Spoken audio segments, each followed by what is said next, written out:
Hey everybody, Jennifer Searzan here. You want to see something scrumptiously delicious? I'm going to show you a video from a pharmacist who had the courage to speak out after she watched an inconvenient study. Now, I have to say this. First of all, thank you so much for having the courage. You are a warrior.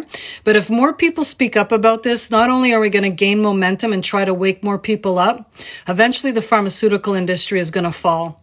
And eventually this whole vaccine schedule is going to come down. But we need more people like this. Thank you so much. Watch this video. It's a challenging time to be a pharmacist or in healthcare because the truth is a hard pill to swallow. So I watched an inconvenient study and I'm reading the book Vaccines Amen by Erin Sari, and both are so well done. It's a must watch and a must read. There's a lot of processing with these, and as a pharmacist, you have to ask, how did we get here? How does this happen where we all got played, manipulated, used, and beyond the corruption, lies, censorship, and suppression of media, I was thinking about my pharmacy education and what we really learned about vaccines.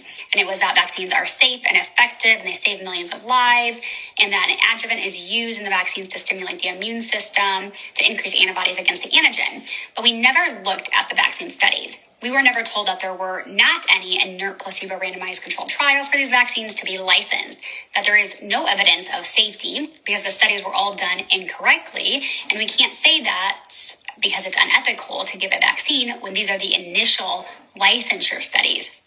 So the pharmaceutical companies actually said there were placebo studies, but their placebo was the vaccine without the antigen. So vaccine versus vaccine without the antigen, where both include all the other inactive ingredients.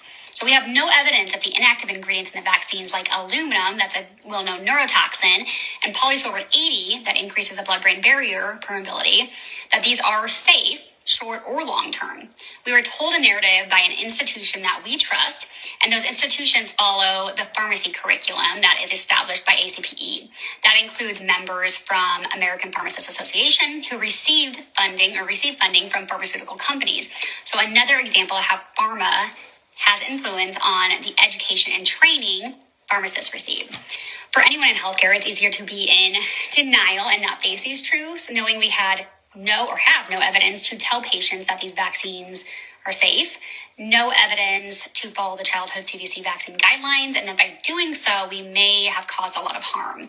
So it's going to take time for everyone in healthcare to digest and accept this, and anyone in healthcare is in a tough place until the guidelines are changed. So watch an inconvenient study, read Erin Sari's book, Vaccines Amen, read the package inserts, and take accountability for your health